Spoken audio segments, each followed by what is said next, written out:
محترم ناظرین، اب انتظار کی گھڑیاں مکمل ہو چکی ہیں اور جس شخصیت کا ہمیں بڑی شدت سے انتظار تھا وہ شخصیت بھی اسٹیج پر رونق افروز ہو چکی ہے۔ اب میں بڑے ہی ادب و احترام کے ساتھ دعوت خطاب دے رہا ہوں علماء دیوبند کے احوال و افکار کے محافظ و امین، عصر جدید کے نباز عظیم، ادب و انشاء کے شہسوار قلم، علم و عمل کے مہتاب و آفتاب، درس و تدریس کے جوہر نایاب، عزت مآب، محترم المقام، مشفق و مہربان حضرت الاستاذ حضرت مولانا مفتی عبدالغفور صاحب دامت برکاتہم، سابق شیخ الحدیث جامع مسجد امروہہ و محتمم مدرسہ مرکز دارالامان سنبھل، اس شعر کے ساتھ باہنر ہو، پر اثر ہو، قوم کے رہبر ہو تم، کہکشاں ہو، پھول ہو، خوشبوئے عنبر ہو تم، آؤ محفل میں خطابت کا چراغ ضو لیے، باعث فخر چمن ہو، شمع روشن تر ہو تم۔ حضرت والا بخاری شریف کے آخری حدیث کے درس سے ہمیں فیضیاب فرما کر اپنے ناصحانہ کلمات سے ہم سامعین کے ایمان کو جلا بخشے۔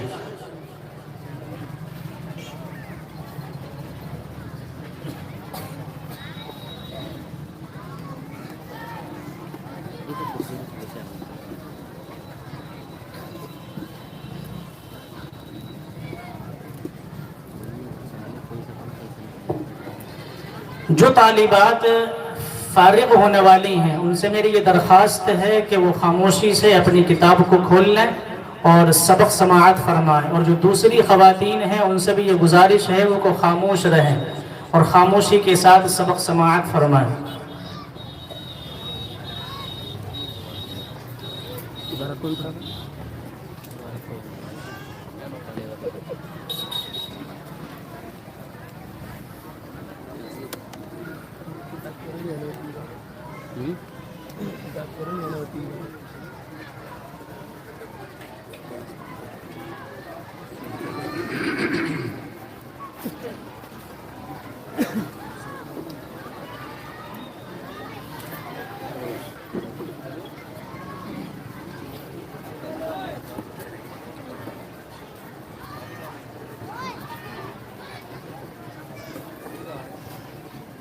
الحمد لله رب العالمين والعاقبة للمتقين والصلاة والسلام على سيد الأنبياء والمرسلين وعلى آله وصحبه أجمعين، أما بعد، فإن أصدق الحديث كتاب الله وأحسن الهدي هدي محمد صلى الله عليه وسلم وخير الأمور عوازمها وشر الأمور محدثاتها وكل محدثة بدعة وكل بدعة ضلالة وكل ضلالة في النار.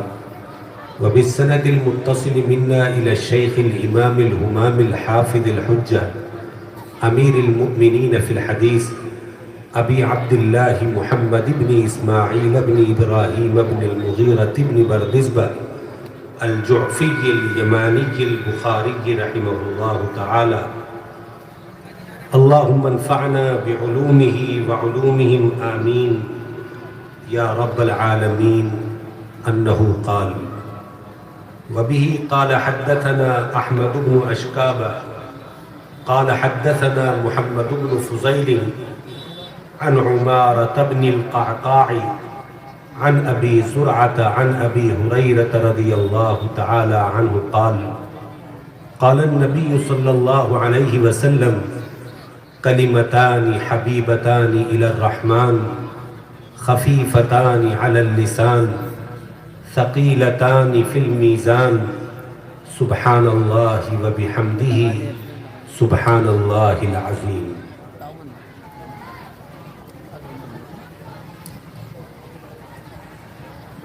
یہ بخاری شریف کے آخری باب کی آخری حدیث تھی جو آپ کے سامنے تلاوت کی گئی۔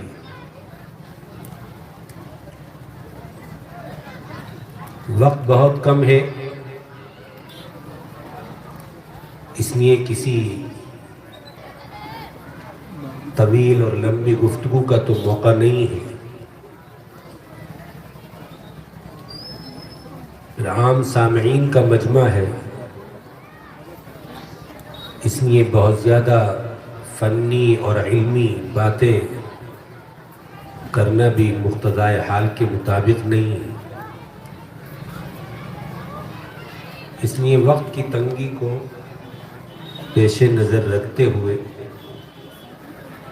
چند باتیں ان طالبات کے لیے درس سے متعلق اور اس کتاب سے متعلق ہوں گی جو انہوں نے پورے سال پڑھی ہے اور آج اس کی وہ تکمیل کر رہی ہیں، اور اسی کے ضمن میں اور ذیل میں کچھ باتیں پورے مجمع کے لیے ہوں گی۔ اللہ رب العزت والجلال کام کی باتیں کچھ میری زبان سے نکلوا دے اور ہم سب کو اس پر عمل کی توفیق عطا فرما دے۔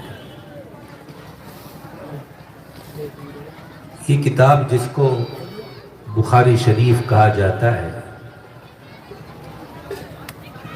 قرآن کریم کے بعد سب سے زیادہ معتبر ترین، مستند ترین اور صحیح ترین کتاب ہے۔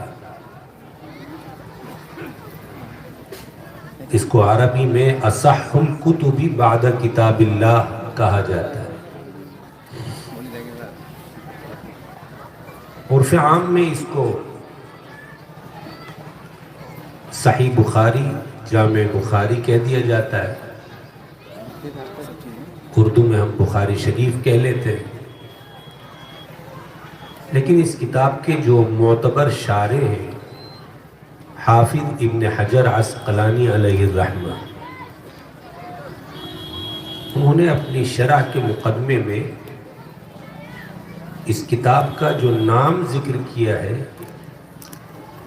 وہ الگ ہے اور خاصا طویل ہے، اسی سے ملتا جلتا نام شارح مسلم علامہ نووی رحمۃ اللہ علیہ نے ذکر کیا ہے، اور وہ نام ہے الجامع المسند الصحیح المختصر من امور رسول اللہ صلی اللہ علیہ وسلم و سننہ و ایامہ۔ اس کتاب کا اصل نام، اس نام کے اندر جتنے بھی الفاظ، جتنے بھی اجزاء آئے ہیں، ہر لفظ سے اور ہر جز سے اس کتاب کے کسی نہ کسی مضمون، مشمول، کسی نہ کسی صفت کی طرف اشارہ ہے۔ جیسے پہلا لفظ جامع ہے، کتب حدیث میں جامع اور جوامع ان کتابوں کو کہا جاتا ہے جن کے اندر 8 قسم کے مباحث سے متعلق احادیث مذکور ہوں، سیر، آداب، تفسیر، عقائد، فتن، احکام، اشراط، مناقب۔ بخاری شریف میں اس سے بھی زیادہ مباحث موجود ہیں،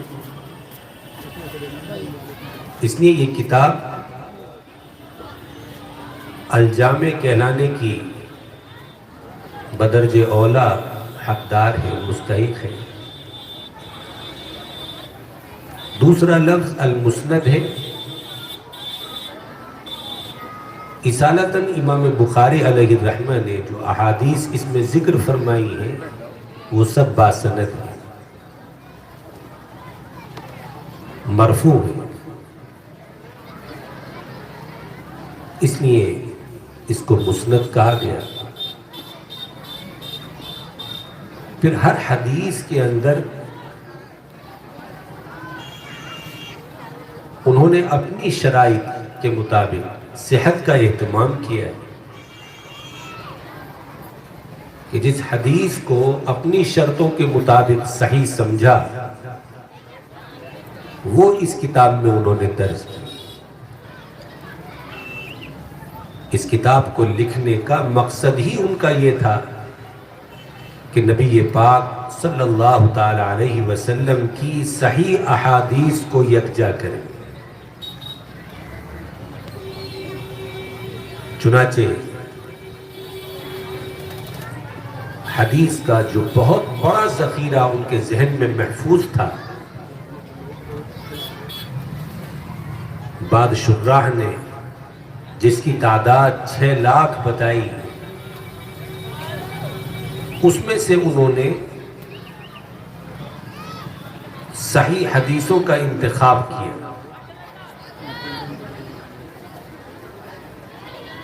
اور پھر ان صحیح حدیثوں میں سے بھی اپنی کتاب کے لیے احادیث چنی، منتخب کی۔ تمام صحیح حدیثوں کو اس میں ذکر نہیں کیا، طوالت کے خوف سے بہت سی صحیح حدیثوں کو بھی ترک کر دیا، جن کو صاحب مسلم نے، اصحاب سنن نے اور دوسرے مصنفین نے اپنی کتابوں میں ذکر کیا ہے۔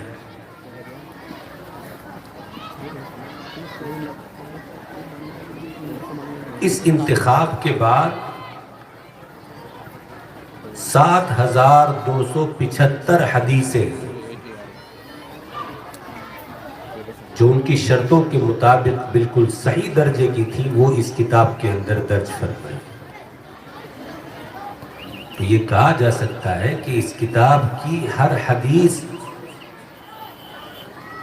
درجہ صحت کو پہنچی ہوئی، صحیح درجے کی، کوئی بھی اس سے فروتر نہیں، نیچے نہیں، تو اس لیے اس کو الصحیح کہا گیا۔ پھر جیسا کہ ابھی بتایا کہ 6 لاکھ حدیثوں میں سے یہ تعداد منتخب کی ہے، یقیناً یہ مختصر ہے، 6 لاکھ کے مقابلے میں 7275، اس لیے مختصر نام پڑا۔ پھر اس میں نبی کریم علیہ السلام کی عادات، اوصاف، خصلتیں، آپ سے متعلق امور کا تذکرہ ہے، اس لیے من امور رسول اللہ صلی اللہ علیہ وسلم لائے۔ آپ کی سنتوں کا ذکر ہے، اس لیے وسننہ کا اضافہ کیا۔ آپ کے اسفار، آپ کے غزوات و سرایا کا اس میں تذکرہ ہے، اس لیے وایامہ نام کا جز بنا۔ تو گویا کہ نام کا ہر لفظ، ہر جز اس کتاب کے کسی نہ کسی مضمون کی طرف اور صفت کی طرف اشارہ کرتا ہے۔ اس کتاب کو امام بخاری رحمۃ اللہ علیہ نے تقریباً 16 سال میں مکمل کیا، سفر میں، حضر میں، اور سفر بھی مختلف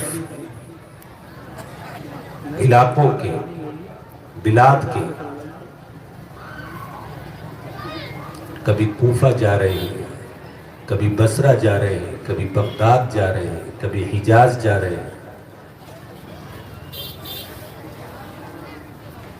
علم حدیث کے لیے ان کے سفر مشہور ہیں،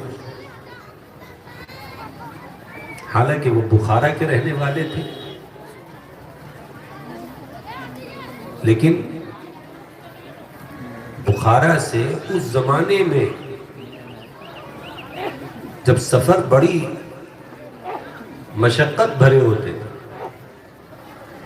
طویل مسافت طے کر کے بغداد پہنچنا، عراق، کوفہ اور بصرہ پہنچنا کوئی آسان کام نہیں تھا۔ بیابانوں، جنگلوں کا سفر، کہیں پہاڑی سفر، اور تنے تنہا، کوئی ساتھی ملا تو مل گیا، ورنہ اکیلے ہی سفر۔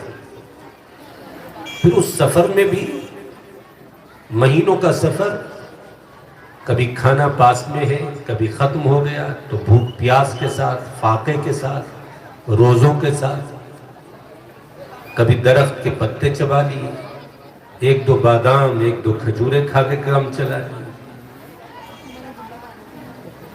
خود فرماتے ہیں کہ میں بصرہ اور بغداد کتنی مرتبہ داخل ہوا ہوں مجھے خود یاد نہیں۔ اتنے سفر کیا، اور علم حاصل کرنے میں بالکل عار اور شرم محسوس نہیں کرتے، جس کے بارے میں بھی پتہ چل جاتا تھا کہ اللہ کے رسول کی کوئی صحیح حدیث اس کے پاس ہے، جا کر کے زانو تلمس طے کر دیتے، اسے اپنا استاد بنا لیتے تھے، اس سے حدیث سنتے تھے۔ چنانچہ 1080 اساتذہ سے علم حاصل کیا۔ ہم لوگ اگر اپنے اساتذہ کی تعداد گنیں گے تو 10-20 تک پہنچ جائے گا، 30-40 تک پہنچ جائے گا۔ 1080 استادوں سے علم حاصل کیا امام بخاری رحمۃ اللہ علیہ۔ اور جب یہ کتاب تیار ہو گئی، وہ بھی بڑی شان کے ساتھ، بڑے اہتمام کے ساتھ، کہ ہر حدیث کو لکھنے سے پہلے استخارہ کرتے، غسل کرتے، 2 رکعت نماز پڑھتے، استخارہ کرتے، جب شرح صدر ہو جاتا کہ ہاں یہ اللہ کے رسول کی حدیث دیکھنے کو نہیں ملتا، جو اس کتاب میں امام بخاری نے اہتمام فرمایا۔ اور احتیاط کا یہ عالم کہ اس زمانے میں انہوں نے اپنا کھانا پینا بہت کم کر دیا۔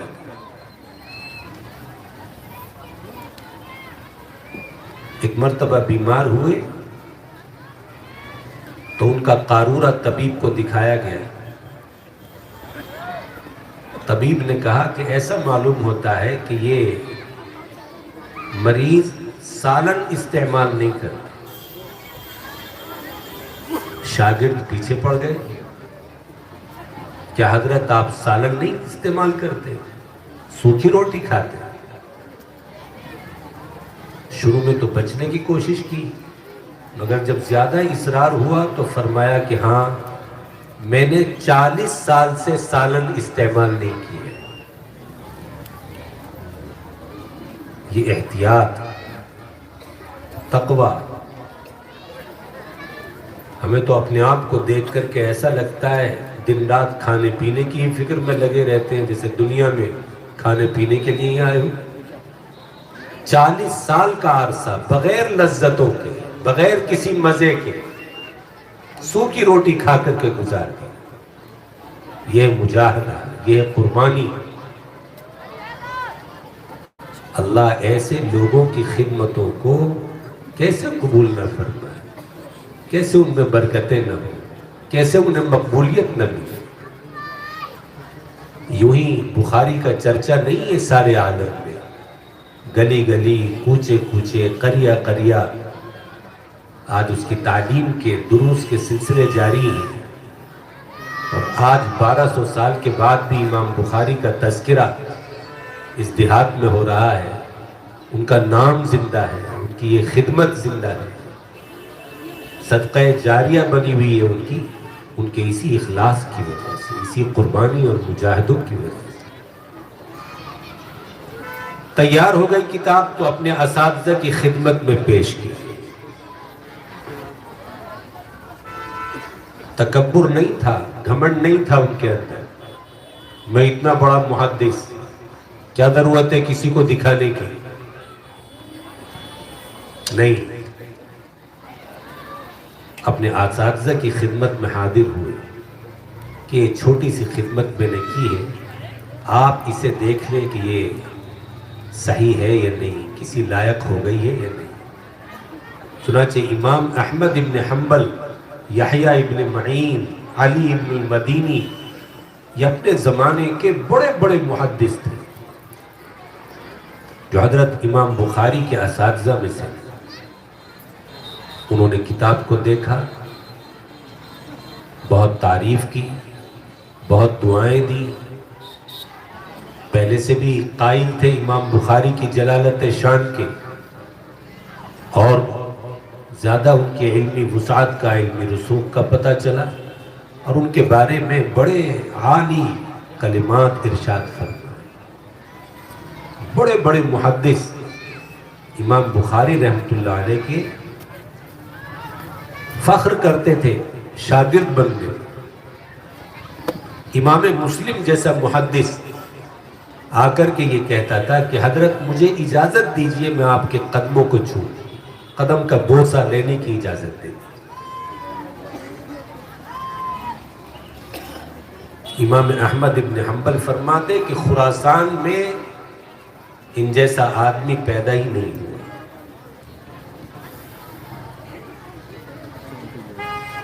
تو بڑے متقی، بڑے پرہیزگار، بڑے عبادت گزار،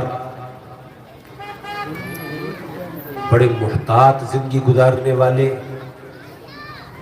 قرآن کے بھی عاشق، اللہ کے رسول صلی اللہ علیہ وسلم کی حدیثوں کے، کلام کے بھی عاشق، اور قربانی اور مجاہدے والے۔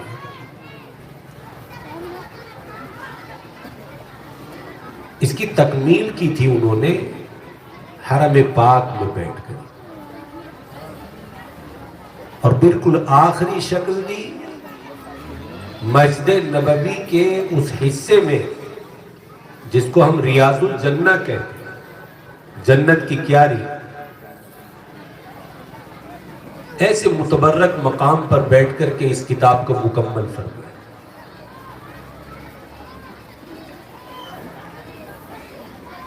اخلاص نیت کی حدیث لا کر کے اس کو شروع کیا، یہ بتانے کے لیے کہ ہر چیز میں اخلاص مطلوب ہے، وہ ایمان ہو یا اعمال ہو۔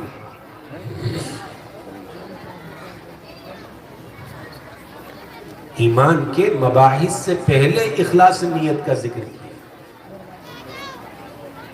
اعمال کے شروع میں نہیں، ایمانیات سے پہلے، کہ خود ایمان کے لیے بھی اخلاص مطلوب ہے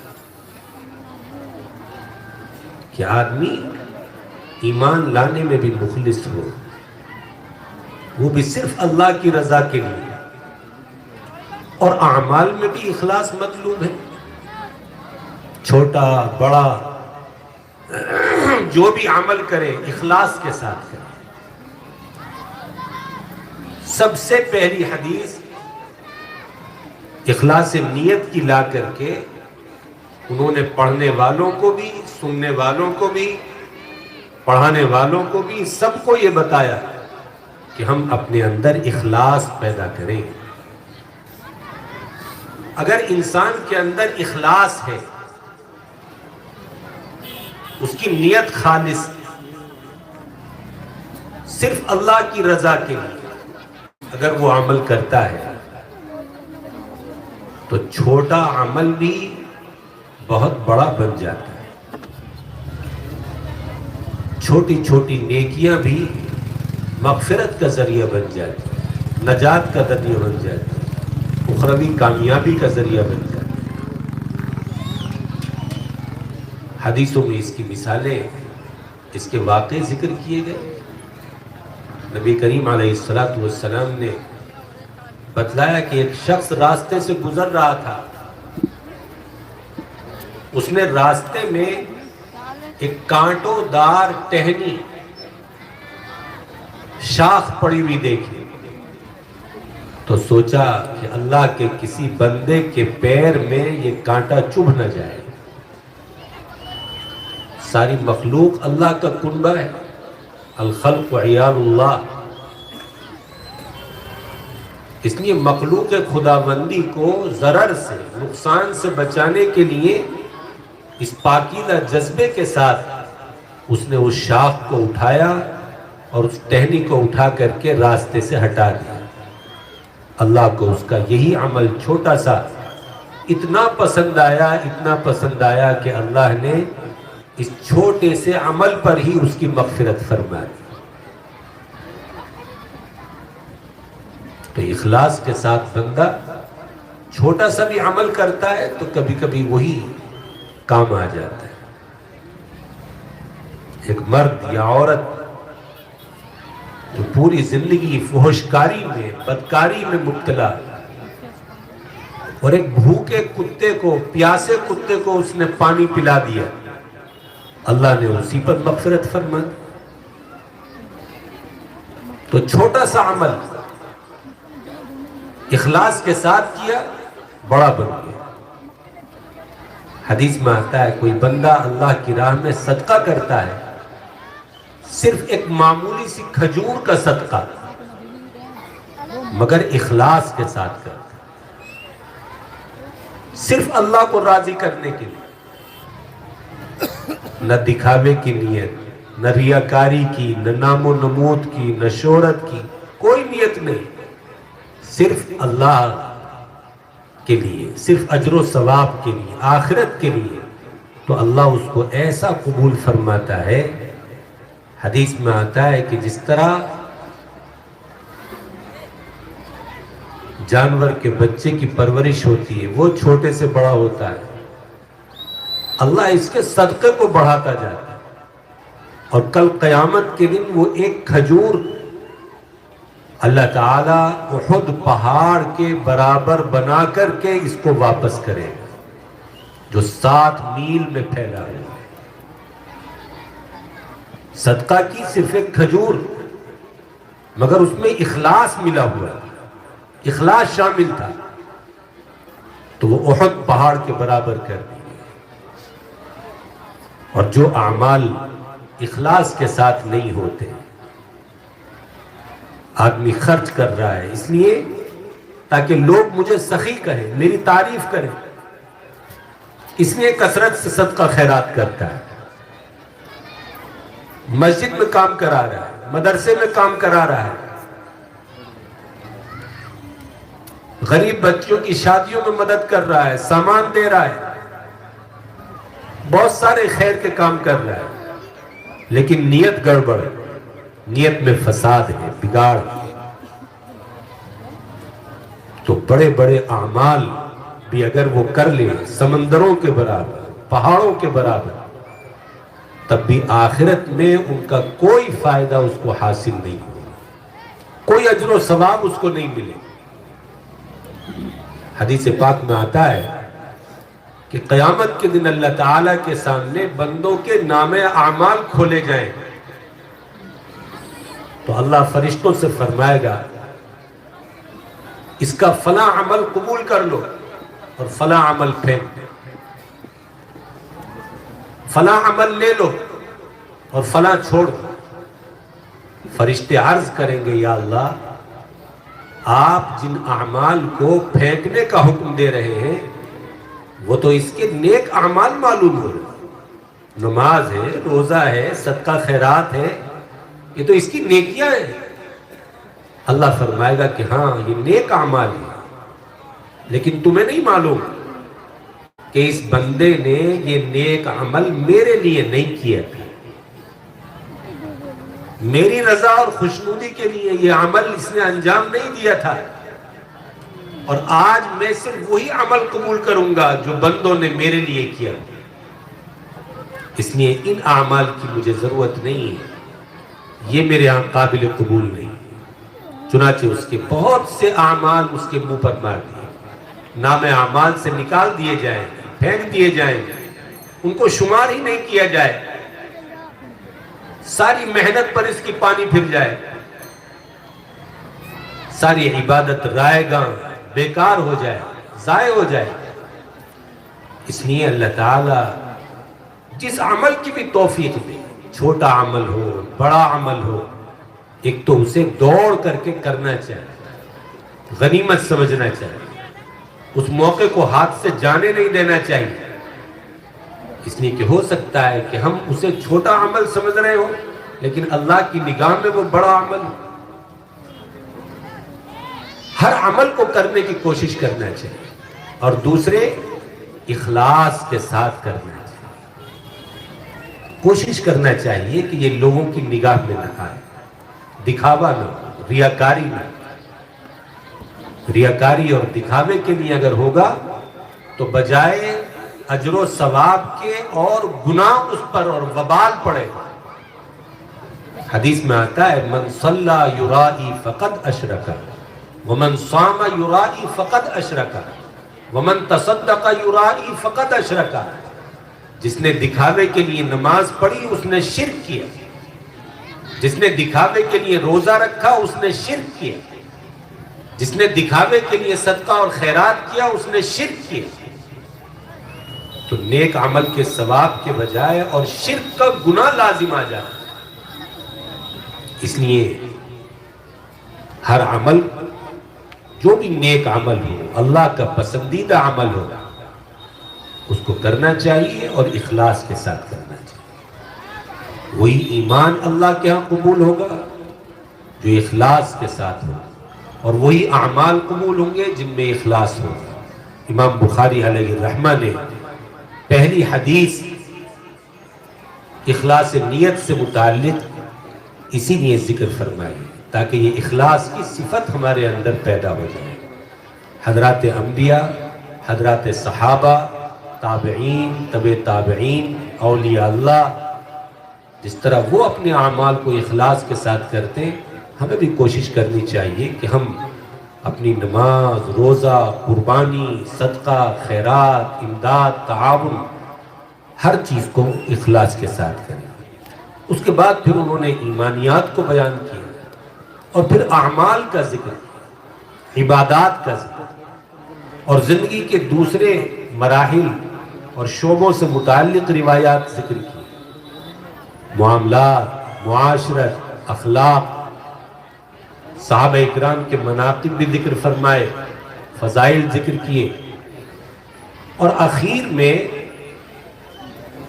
پھر باب قائم کیا فتنوں کی سرکوبی کے لیے، باطل فرقوں کو کچلنے کے لیے، ان کی تردید کے لیے، ان کے باطل عقائد کی تردید کے لیے۔ یہ آخری باب بھی معتزلہ کی تردید کے لیے قائم کیا گیا، جس میں یہ بتایا کہ قیامت کے دن اللہ تعالیٰ بندوں کے اعمال کا وزن کرے گا۔ ایک فرقہ اس زمانے میں تھا معتزلہ جو اس کا انکار کرتا تھا۔ امام بخاری نے آخری باب میں آیت لا کر کے، اور یہ حدیث جو میں نے آپ کے سامنے پڑھی، آخری حدیث، اس کو لا کر کے یہی ثابت کیا ہے کہ ہمارے اعمال قیامت کے دن تولے جائیں۔ وَنَضَعُ الْمَوَازِينَ الْقِسْطَ لِيَوْمِ الْقِيَامَةِ، قیامت کے دن اللہ تعالیٰ انصاف کا ترازو قائم کرے اور تمام بندوں کے اعمال اس میں تولے۔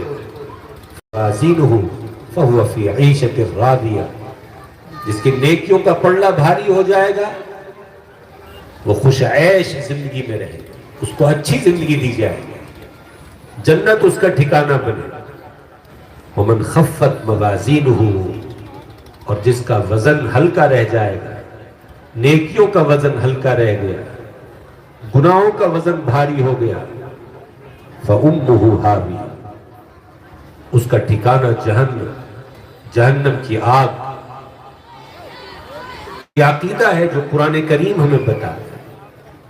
امام بخاری نے اس عقیدے کو ثابت کیا، اور آخر میں اس کو ذکر کر کے ہمیں اور آپ کو یہ بتایا ہے کہ ہمیں بھی اپنے آخر کو اور آخرت کو ہمیشہ یاد رکھنا چاہیے کہ ہم دنیا کے اندر جو کچھ بھی کریں، ایک قدم بھی اٹھائیں، چھوٹے سے چھوٹا بھی کوئی کام کریں، تو یہ سوچ کر کے کریں کہ یہ لکھا جا رہا ہے، محفوظ کیا جا رہا ہے، اور کل قیامت کے دن اس کا وزن ہونا ہے، یہ تولا جانا ہے۔ اللہ تعالیٰ اس پر باز پرس کرے گا، پوچھ تاچھ کرے گا، حساب و کتاب ہوگا میرا۔ اگر کوئی بندہ ہر وقت اس بات کو اپنے ذہن میں بٹھا کر کے چلے، قدم قدم پر یہ سوچے کہ میرے اس عمل کا حساب ہونا ہے، مجھے اپنے اس عمل کا احکم الحاکمین کی بارگاہ میں جواب دینا ہے، تو انشاءاللہ آدمی خود بخود گناہوں سے بچ جائے۔ آخرت کا خوف، اللہ کی پکڑ کا خوف، اس کے غیظ و غضب کا ڈر انسان کو گناہوں سے روک دے۔ بہرحال یہ تصور امام بخاری آخر میں ہمارے ذہنوں میں بٹھانا چاہتے ہیں۔ یہ حدیث لائے ہیں، حضرت ابو ہریرہ اس کے راوی ہیں کہ نبی کریم علیہ السلام نے فرمایا، دو کلمے رحمان کو بہت پسند ہیں۔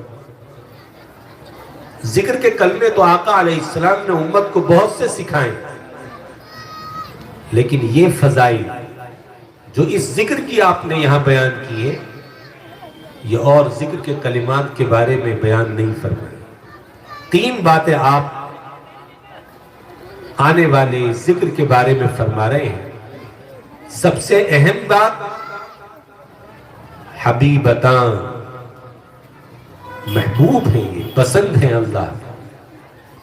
یہ جو دو کلمے ذکر کے آگے آ رہے ہیں، آقا فرما رہے ہیں کہ یہ رحمان کو پسند ہے۔ اور بندے کو اور کیا چاہیے؟ اس کا عمل اللہ کو پسند آ جائے، اللہ کی پسندیدہ، اللہ کی مرضی کے مطابق، پسند کے مطابق وہ عمل کر لے۔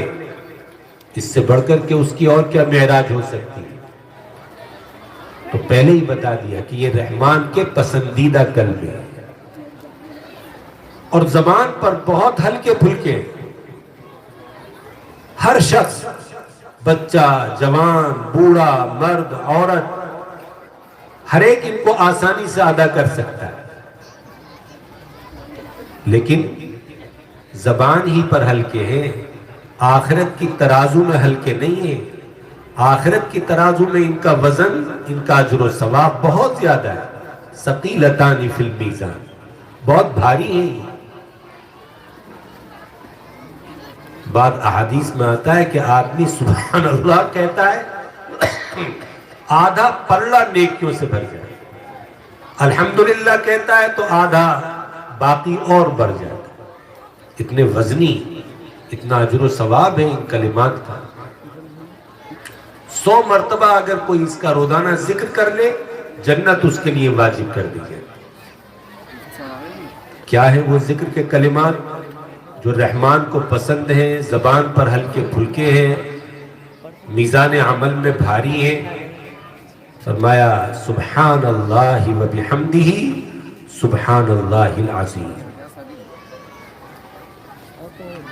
میں یہ بات کہا کرتا ہوں کہ جو لوگ روزانہ صبح شام اللہ کا ذکر کرتے ہیں بڑے خوش نصیب ہیں۔ انہیں اللہ کا شکر ادا کرنا چاہیے کہ اللہ نے ان کو اپنی یاد، اپنے ذکر کی توفیق بخشی، اور جو نہیں کرتے ان کو شروع کرنا چاہیے۔ اللہ ہمیں روزانہ یاد کرتا ہے، ہر دم، ہر وقت یاد رکھتا ہے، ہم پہ موسلادھار بارشوں کی طرح اپنی نعمتیں برساتا ہے، اور ہم اسے یاد نہ کریں، اس کا ذکر نہ کریں، پورا دن گزر جائے اور ایک مرتبہ ہماری زبان پر اس کا نام تک نہ آئے، اس کی کبریائی، بڑائی کا بول نہ آئے۔ یہ کتنی احسان فراموشی کی بات ہے،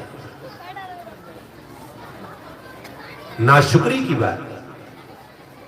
اس لیے ہر مسلمان کو روزانہ صبح اور شام اللہ کا ذکر کرنا چاہیے، تسبیحات پڑھنی چاہیے، سبحان اللہ، الحمدللہ، اللہ اکبر، لا الہ الا اللہ، لا حول ولا قوت الا باللہ۔ کسی اللہ والے سے اگر تعلق ہے، انہوں نے جو ذکر بتایا ہو اس کا اہتمام کریں۔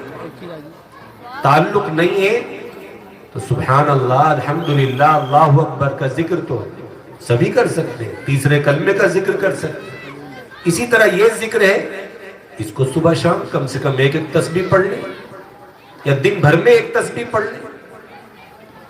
کلمات انتہائی آسان ہیں، آسانی سے یاد بھی ہو سکتے ہیں، بلکہ ان میں سے اکثر الفاظ تو اس کے سب کو یاد ہی ہیں۔ سبحان اللہ یہ بھی سب کو یاد ہے، دوسرے میں بھی سبحان اللہ و بحمدہ سبحان اللہ العظیم۔ سبحان اللہ کے ساتھ ایک بار و بحمدہ لگانا ہے اور ایک بار عظیم لگانا ہے۔ کتنا آسان کلمہ ہے، اس کو یاد کیجئے اور اس کا اہتمام کیجئے۔ اللہ تعالیٰ کے ذکر سے دلوں کا زنگ دور ہوتا ہے، گناہوں کا میل کچیل دور ہوتا ہے، دل صاف ہوتا ہے، منور ہوتے ہیں، روشن ہوتے ہیں، اور جس کا دل بن گیا، جس کا دل روشن ہو گیا وہ کامیاب ہے۔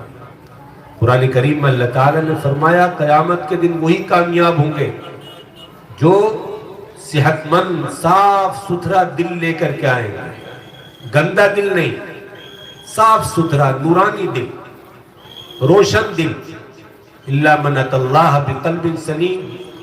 اس لیے اپنے دلوں کی بھی محنت کیجیے، صرف صحت اور جسم کو بنانے پر محنت نہ ہو، مکان بنانے پر محنت نہ ہو، بلکہ اپنی روح کو اور اپنے دل کو بھی سنوارنے اور سجانے کی محنت ہو۔ اس کے لیے اللہ والوں سے بھی تعلق قائم رکھیے، علماء کی صحبت میں بیٹھیے، نیکیوں کا اہتمام کیجیے۔ اللہ تعالی ہم سب کو اس پر عمل کی توفیق عطا فرمائے۔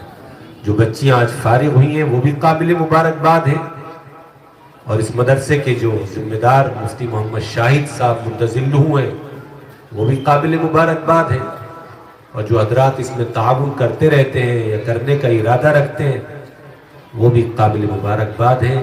اللہ سب کی مساعی کو، محنتوں کو قبول فرمائے اور اس ادارے کو بافیض بنائے۔ وآخر دعوانا الحمدللہ۔